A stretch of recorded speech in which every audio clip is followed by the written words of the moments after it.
Magandang umaga mga bata, kayo ay inaanyayahan na tumayo para sa ating panalangin. Sa ngalan naman ng Anak ng Espiritu Santo. Amen. Panginoon, salamat po sa panibagong araw na ito upang kami ay matuto.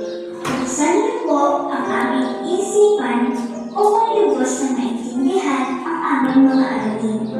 Bigyan niyo din po ang aming mga guro, mga magulang, at mga kapataran ng lakas ng katawan at isipan na masigit namin kailangan sa araw-araw sa panahong ito. Ang lahat po ng ito ay aming dinadalangin sa iyo, aming Diyos Ama. Amen. Sa ngalan naman ng Anak ng Espiritu Santo. Amen.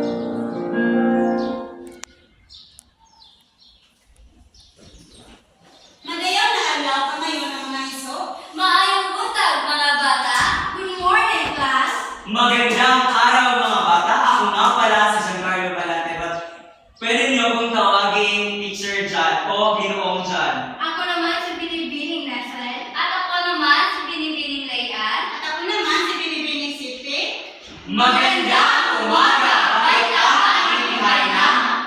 Magandang umaga po, Ginoong John, Binibining Nestle, Binibining Layan, at Binibining Siti. Magandang umaga mga kaklase. Magandang umaga. Batid kong kayo ay nasisiyahan ngayong araw sapagkat nakikita ko sa inyong mga mukha ang tunay na kagandahan ng loob at panlabas na kanya. Tama ba? Tama. Bago kayo umupo ay tingnan muna ibaba na inyong mga mesa at kunin ang mga kalat at kung natapos na ay maaari na kayong umupo at sabihin, Darna! Kung tatawagin ko yung mga pangalan, sasabihin niyo lamang kay Binibini na narito po, Binibini. Naintindihan ba? Oo, Binibini. Adolfo? Nandito po, Binibini. Anya? Narito po, Binibini. Ano? Narito po, Binibini. Bao? Nandito po, Binibini. Zosa? Nandito po, Binibini. Magaling at walang lumiban sa klase. Dapat pagbutihin ninyo ang inyong pag-aaral at pumunta dito sa paaralan ng kumain kayo. At ngayon, bago tayo magsimula, may ano po si Binibini.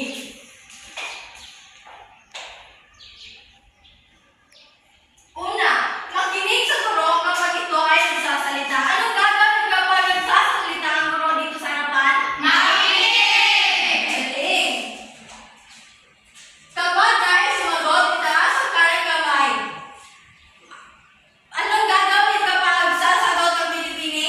Itaas ang kamay! Panatilihin ang katahimikan. Ang lahat ay kinakailangang makibahagi. At ngayon, sasamahan natin si Ginoong John Carlo para sa pagbabalik-aral. Okay, alam ko at batid ko kayo ay nakinig nung unang diskusyon o talakayan natin nung nakaraan at ngayon magbabalik-aral tayo. Ano nga ba ang ating tinalakay nung nakaraan? Sino sa inyo? Bago yan, meron akong isang magandang balita. Kapag kayo ay sumagot o kayo ay nakibahagi o nag-participate sa ating diskusyon o talakayan, kayo ay magkakaroon ng papremyo. Ito ang popcorn. Popcorn. Yes! Narito ang ating popcorn station. At dito sa ating popcorn station ay meron tayong popcorn. At kapag ikaw ay nasagot, ay antayin lamang na ang guro ang magbigay sa inyo ng popcorn ninyo. Sino ang nakakaalala sa ating talakayan? Okay, princess. Tungkol po sa maikling kwento. Maikling kwento. Ano nga ba ang maikling kwento at ang mga bahagi nito? Annalyn,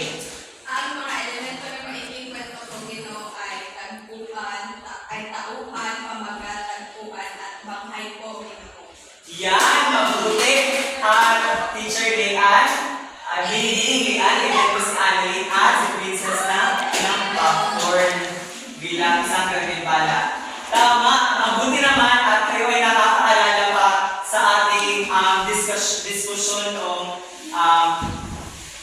nakaraan. Ngayon naman ay oras naman ng ating paganyak at samahan natin si Binibining Nesre o Binibining Nessie para sa mga panuto.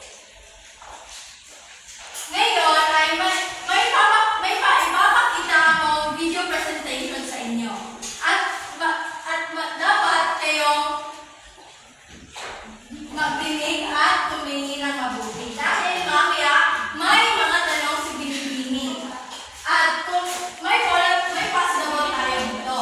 Kung sino yung estudyante na uling makahawak ng bola pag hinto ng musika ay siya yung unang sasagot. Naintindihan ba? Oo! Binibining!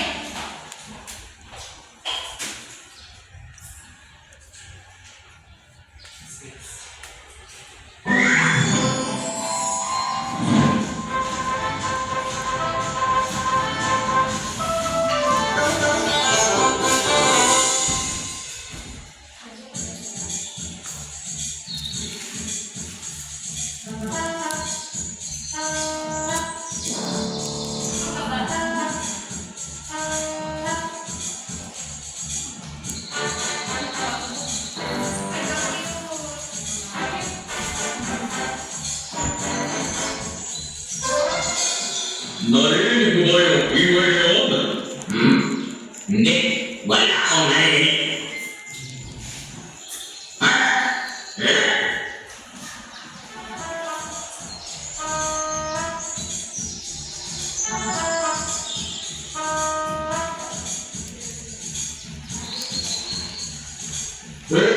Saan mo nagawin yun? Ha? Anong ingay? Pakinggan mo mabuti. Kung sabihin sa akin, di mo narinig.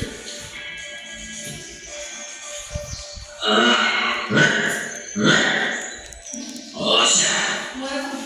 Oo, narinig ko. Diyan ko yun. Gutom na kaya ako. Marinig ka dyan. Ha?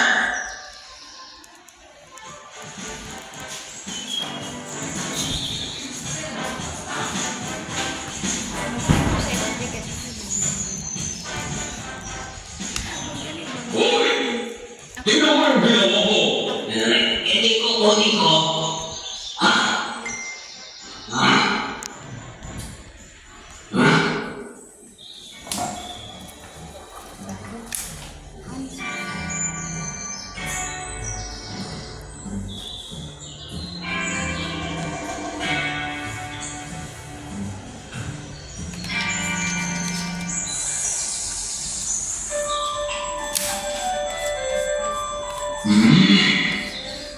Tingnan mo, isang buto.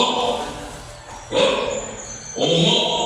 Yung nahulog na bola sa tubig. Paano naging buto?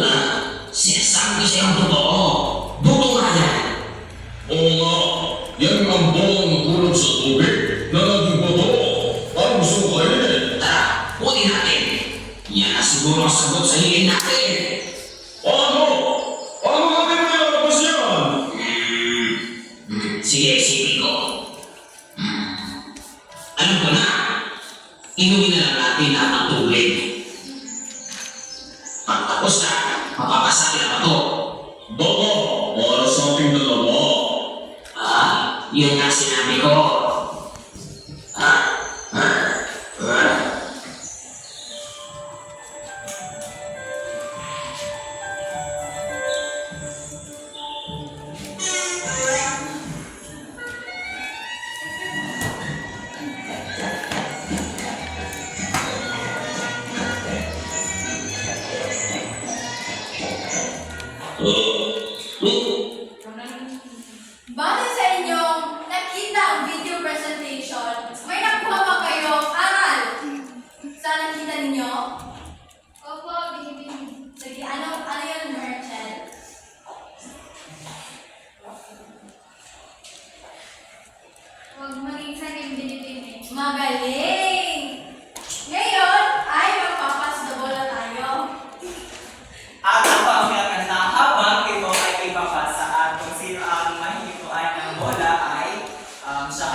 Margie, sagutan mo ang katanungan.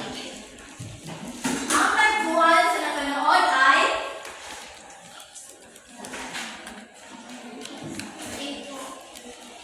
magaling. Ang panghuli, hanggang nangyari tayo, ako man tayo. Okay, Annalyn. Ano ang dinadaig ng dalawang aso?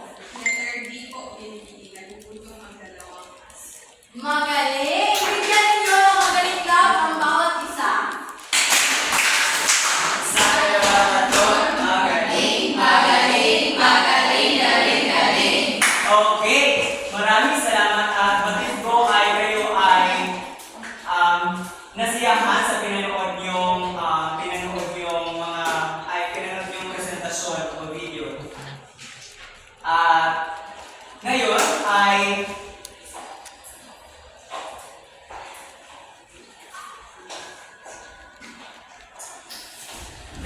dadako naman tayo sa ating pagtatalakay.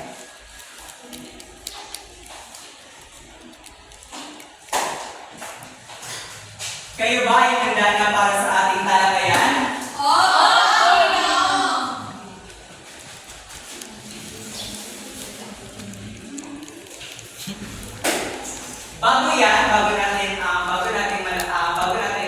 Bago tayo pumunta sa ating talakayan, ay kailangan na natin pagkatandaan ang ating layunin upang makuha natin sa pagtatapos ng ating diskusyon mamaya. Maaari mo bang basahin ito?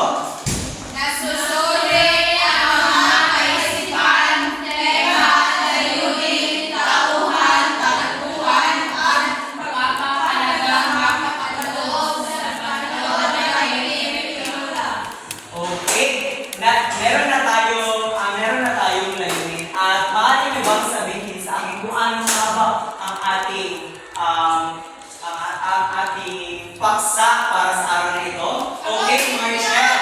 Ito po ay tungkol sa maikling pelikula po. Maikling pelikula. Tama, bigyan natin ng popcorn. Si Marshall, tama.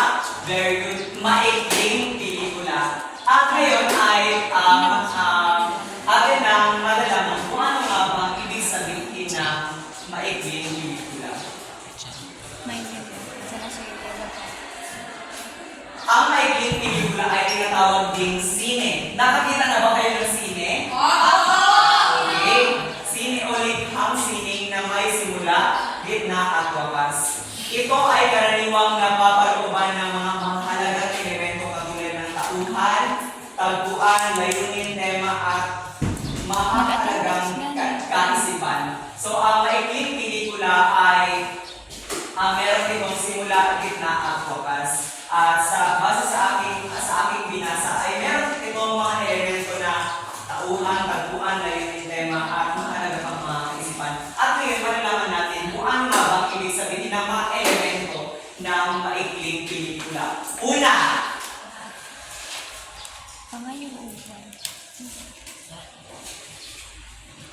ay ang tauhan. Ang tauhan ay nagbibigay buhay o gumaganap sa karakter sa pelikula. Meron ang katanungan na kailangan masagot nito ay malinaw ba ang karakterisasyon ng mga tauhan? Lumutang ba ang katangian ng tauhan upang makilala ang bida o protagonist in English at kontrabida, antagonist? Sino ang alam yung mga kontrabida sa mga pelikula? Si Howard sa Ano? Si Christy po. Si Christy, ayan. Si Moira po. Si Moira, ayan. Sila yung mga kontrabida. At sila rin yung gumaganap. So sila yung nagbibigay buhay sa pelikula o maikling pelikula. Kung sa English, ito ay tinatawag na ang tauhan. Characters, tama. Tinatawag silang characters. Kilala niyo ba ito? Yes po! Paolo Aguila at Janine Janine Gutierrez, tama. Sa pelikula ngayon, kaya sila yung tauhan. Yan yung halimbawa ng tauhan. Ngayon naman ay ay dumako naman tayo sa pangalawang elemento. At ito ang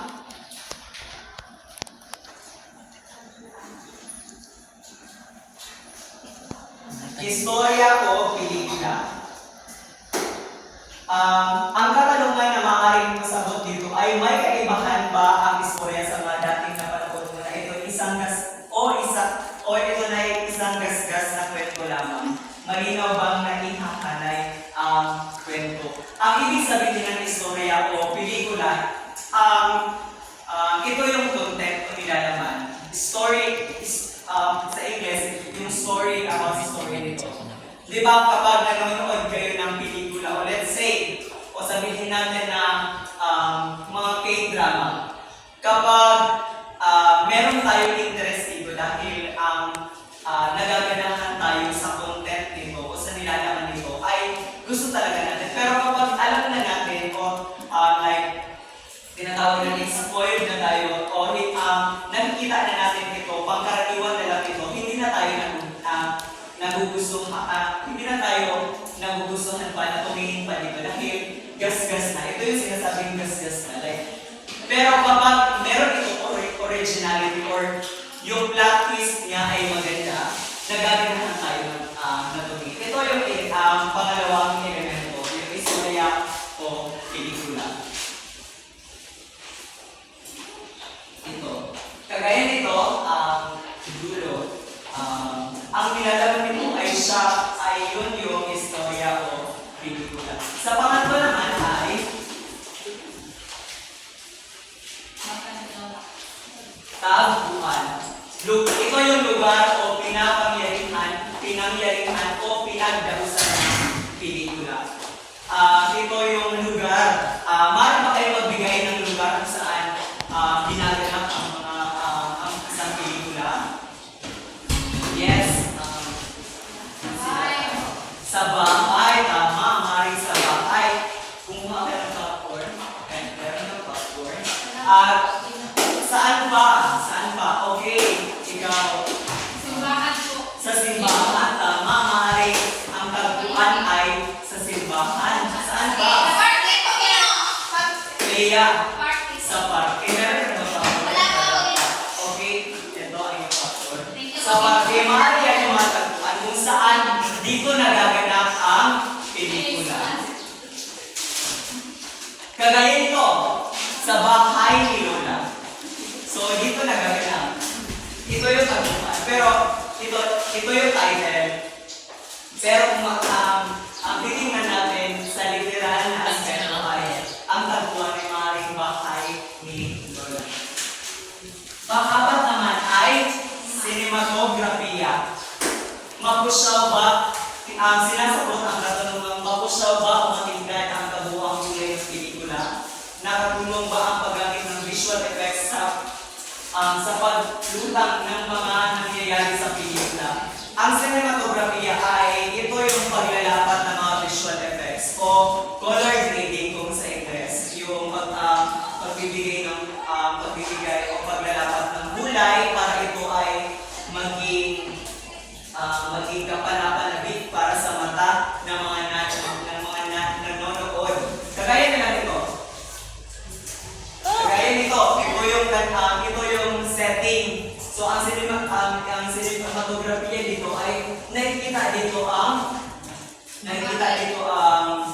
shadow. So ipinapakita sa cinematografiya using sa paggamit rin ng lighting o yung pagpapailaw ay mas nabibigyan diin ang cinematografiya o ang visual effects nito. Kagaya nito, ang setting niya ay nasa looban. Pero kung makikita nyo, sa likuran ng tao o ng tauhan ay merong ilaw. So, sa pagtingin nyo pala ito ay alam nyo na ito ay maaraw o ang setting nito ay maaraw. So, alam na sa pamamagitan ng cinematografiya ay nalalaman natin kung nagaganahan tayo na tumingin dahil nabibigyan din ito ang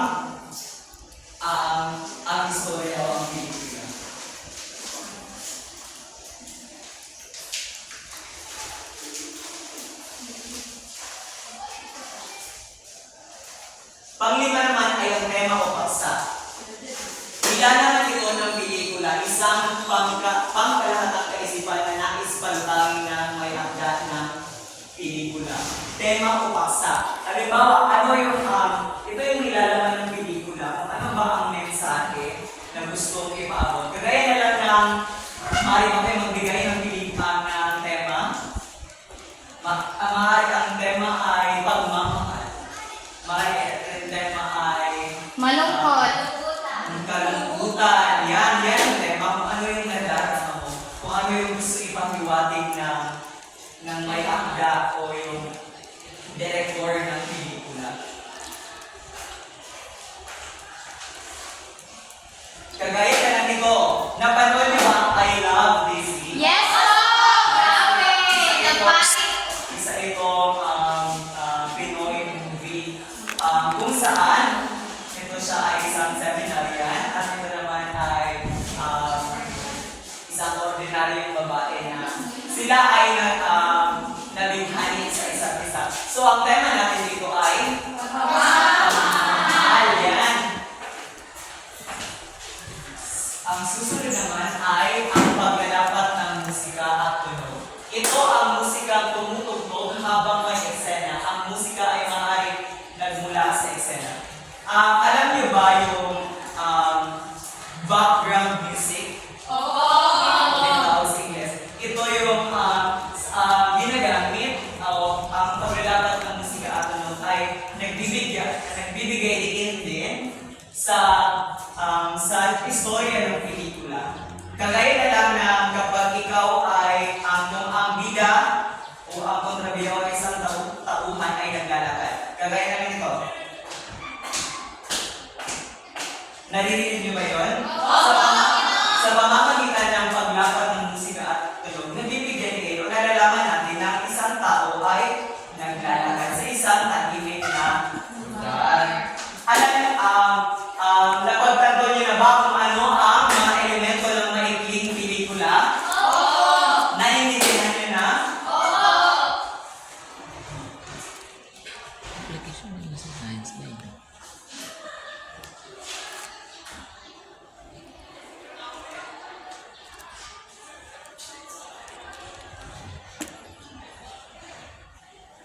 At ngayon ay magkakaroon tayo ng palaro o aktibidad. Ang laro ito ay tinatawag na show mo, hula mo. Kayo ay nakakatingin sa dalawang grupo. Kayo ay maglalaro ng charades. Pamilyar ba kayo sa charades? Sa inyong grupo ay gaganap sa kwento o aakting sa salitang nakuha. Ang ibang grupo naman ang hula ng kilos na ipinakita base sa kwentong kahera. Kahera ang title o ang paksa. Gagawin ninyo ito sa loob ng 60 segundo. Ang grupong may mas maraming nahulaan ang siyang panalo. So mamaya, base sa nakita natin maikling pelikula ay yun yung gagawin nyo. Panoorin ito.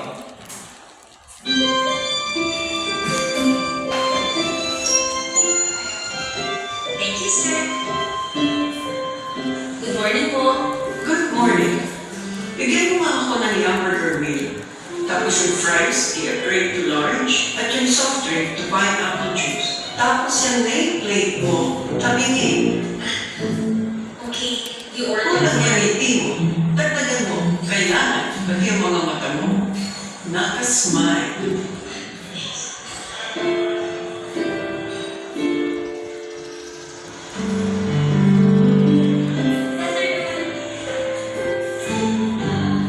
Thank you.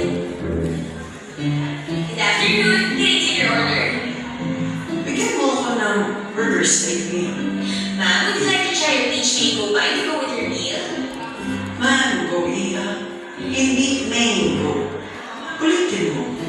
Would you like to try our peach mango pie po? Better.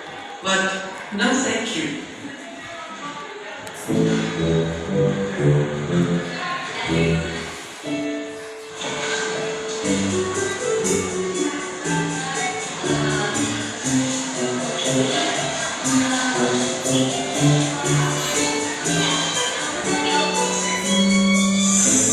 Here's your order, ma'am. Enjoy your meal.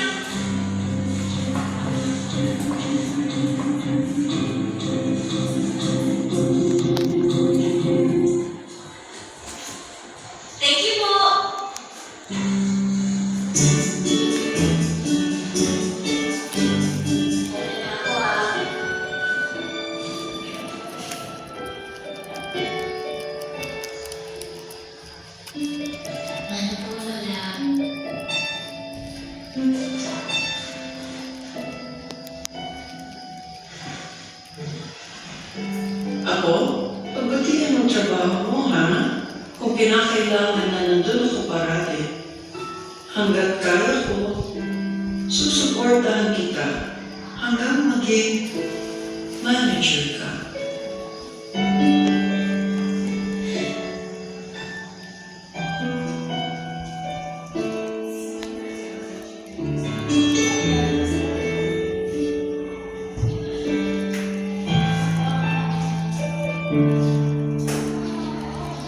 Okay, ayan. Batid kong kayo ay naangkin sa maiging pelikulang pinagkakalang na era. At, Merenche, bakit ikaw ay bigla na naluluha sa pagtingin mo? Maaari mo ba ibahagi ito sa inyong mga kaklase?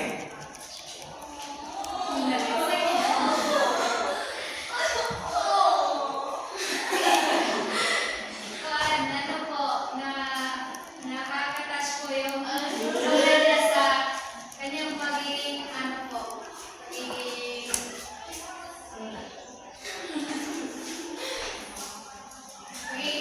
pagmamahalan sa kanyang apo. Yan, bigyan natin ng palakpak si Merenche. At ngayon ay handa na ba kayo para sa charades? Ito yung isang grupo at pangalawang grupo. Meron isa na bubunot at pag-uwi na ito ay i-acting na ito at bubulaan ng kanyang kagrupo. Okay, sino ang representative? Okay, sino ang dito? Okay, si Marcel. Unang grupo, unang pangkat. Umupo ka muna at meron kayong 6 na buong segundo. Okay, bubunot ka dito at kayo ay, ito ay bubulaan nila. Kitchen ay maaari ka bang tuloy mo? Okay, your time starts now. Mango. Yes!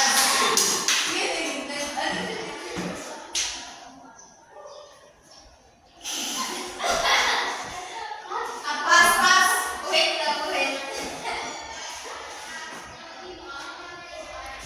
Pagmamahal. May pag-iwa ko siya. Lola. Kain.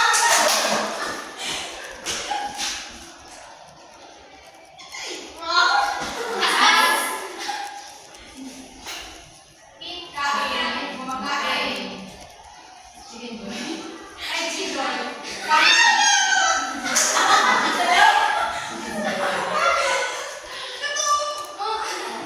Ito, sayo ano yun?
aktibidad.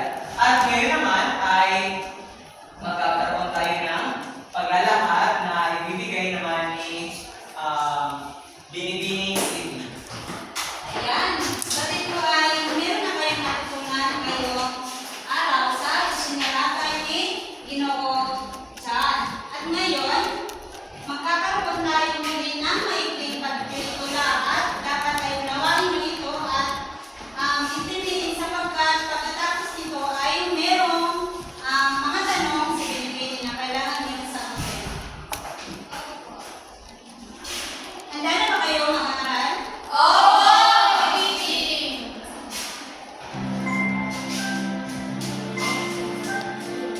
Noong unang panahon, sa isang kagubatan ay may nakatirang kuneho. Ang munting kuneho ay mabilog at kulay gatas. Hilig niya ang malibot sa kagubatan sa araw-araw. Karot, gisates at malambot na berdeng dahon ang kanyang mga pagkain. Isang araw, habang ang kuneho ay abala sa paglalaro, may isang coyote na tahimik na nakamasid sa kanyang likuran. Ang sabi nito, Ang aking sa namunting niyo, ikaw ay tiyak na magiging panahalian ko sa anak na ito. ang agad na linamba ang kuneho. Ngunit ang matalinong kuneho ay mabilis na kumilos at tumakbo palayo. Ang coyote ay nagsimulang habulin ang kuneho. Sila ay tumakbo at tumakbo at tumakbo. At nang marating ng kuneho ang kanyang tahanan, siya ay tumalon sa maliit na lugar na kanyang tinitirahan. Ang lugar ay may maliit na pasukan na hindi makakapasok ang coyote. Kaya ito ay naupo sa harap ng butas at nagsabi, Hoy, Romeo, hanggang kailan ka magtatago sa akin? Ikaw ay lalabas din at sa paglabas mo, ikaw ay aking kakainin. ang kuneho ay mabilis na nakaisip ng plano.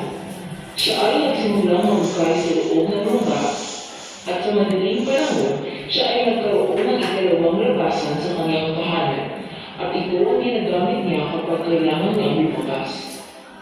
Ang coyote ay mahigpit na nagbantay sa labasan ng lugar. Ngunit pagkatapos ng ilang araw, naisip niya na ang kuneho ay matalim. Sinabi niya sa kuneho, Sa tingin mo ay nilinlang mo ako sa paggawa ng isang labasan sa iyong tahanan. Titiyakin ko na makukulit din kita. Mula noon ay nagkakalit siya sa kabilang labasan ng lugar. Kaya ang matalinong kuneho ay nagsimula muling gamitin ang naunang labasan. Ngunit nang nalaman ito ng coyote, ay muli siya nagbantay sa unang labasan. At muling ginamit ng kuneho ang ikalawang labasan. At paulit-ulit itong nangyari sa mga sumunod pang mga araw. Ngunit hindi talaga mahuli ng coyote ang kuneho. Hanggang isang araw, may isang ligaw na pusa ang napadaan at nakita niya ang coyote na nakaupo sa harap ng isang lugar. Agad niya itong tinanong. Ano ang ginagawa mo dito? Bakit mukhang masama ang loob mo? Sinabi ng coyote na sinusubukan niya hulihin ang kuneho at ang matalinong kuneho ay nakakaiwas sa tulong ng dalawang labasan sa lugar. At dahil dito, siya ay pagod na sa paghuli sa kuneho.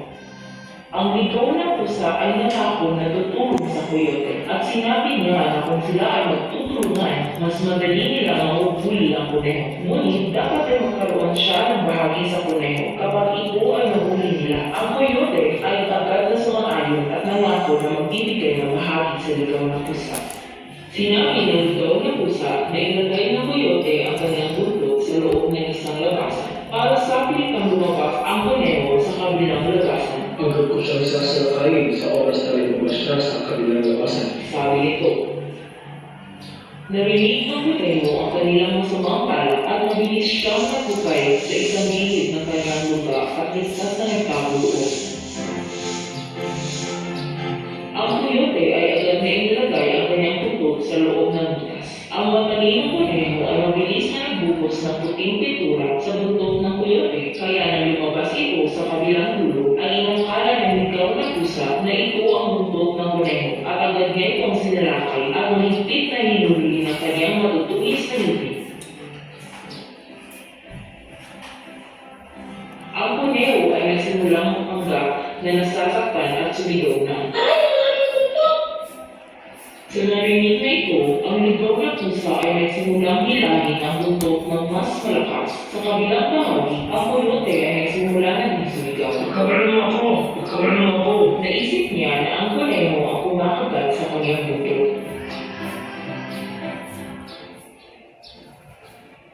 Ang kuneho ay nagsimulang sumigaw ng mas malakas. Habang ang ligaw na pusa ay buong lakas sa paghila, at dahil sa pagbubuno nito, ang buntot ng coyote ay nagsimulang tumubo ng labis. Sa huli, ang coyote at ang ligaw na pusa ay parehong nilagay ang kanilang buong lakas at nagpasya na hilangin ang buntot sa huling pagkakataon. Biglang naputol ang buntot ng coyote at ito ay natumba at napilay ang kanyang paa at siya ay nagsimulang umungol at umiyak sa sakit samantalang ang ligaw na pusa ay napatalon at nabubo ang kanyang ulo samantalang sa bato at nagsimula na din itong dumugo.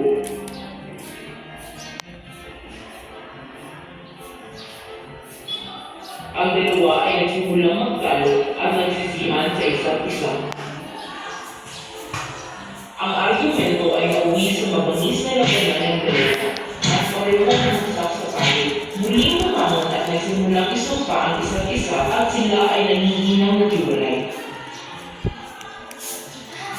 Samantala, ang matalimang kuneho ay lumabas na sa kanyang lupa at walang tigil sa pagtawa sa dalawang hangal na hayop na sinubukan siyang hulihin. Ayan, sila ay nasiyahan kayo sa ating maikling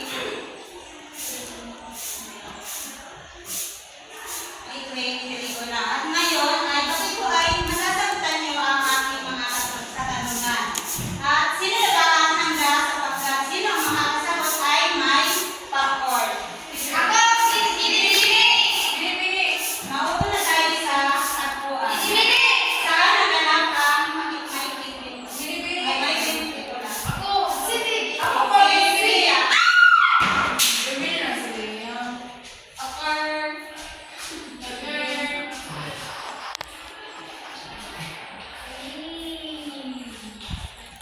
Tama ba, mag-aaral ang sagot ni Lia? Opo! Magaling sapagkat sa kanila naganap ang maikling kwento. Dito naman tayo sa tema. Okay, Marcel. Mamaya ay matatanggap niyo ang aking premyo. Tama ba ang sagot ni Marcel?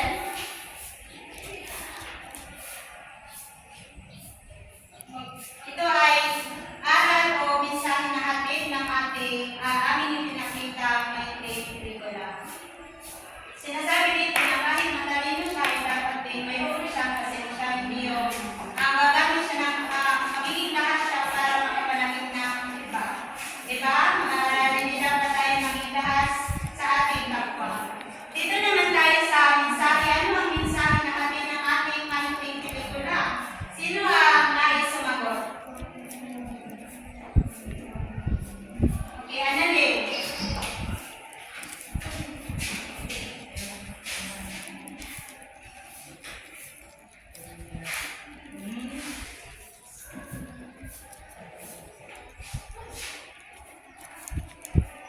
Tama ba ang sagot ni Annalyn? Opo. Ano nga ang mensahe? Huwag agad naniwala o maging makurap. Dito naman tayo sa tabuhan. Sino ang... Okay, Levi.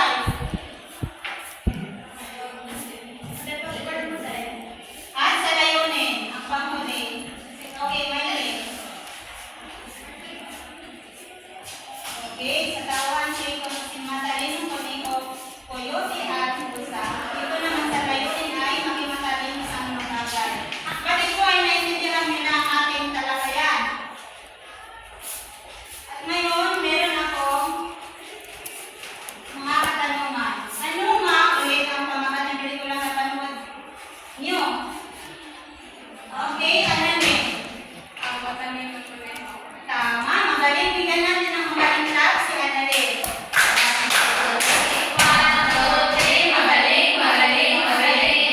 Ano ang inyong naramdaman sa panonood ng pelikula at pagsagot sa gawain?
Good morning, class.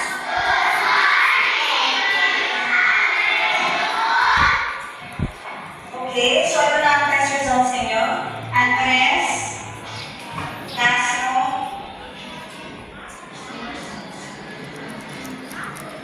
Michael.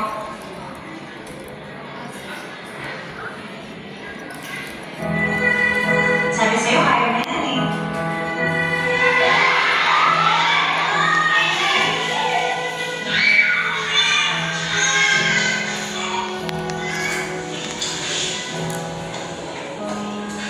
Teacher.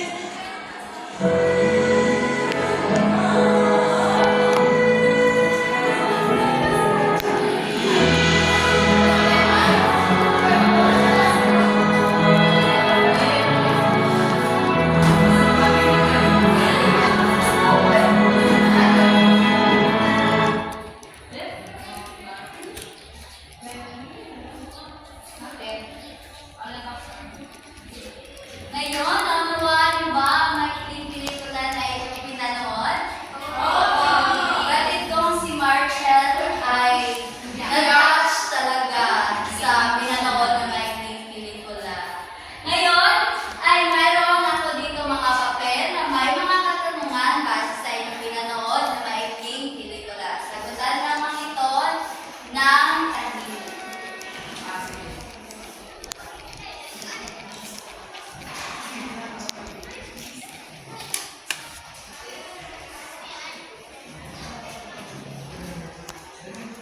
Kung tapos na, ay sumiti sa harapan at huwag maingay.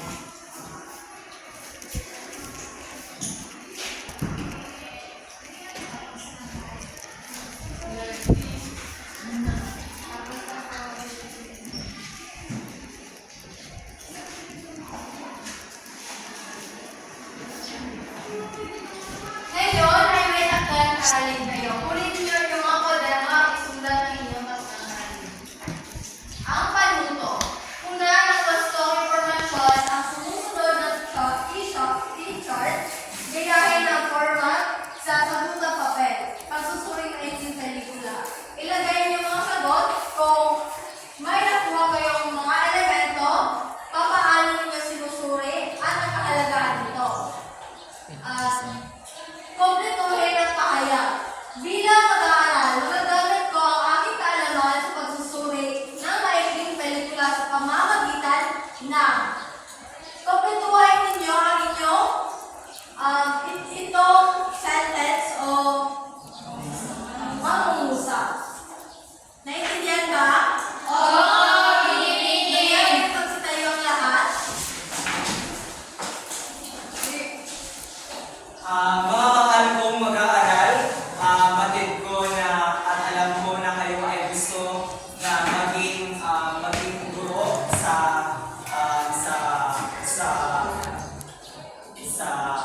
in the future. Alam ko na ang inyong puso ay may buwang para sa pagtuturo sa mga bata. Sa napanood natin ang maikling pelikula na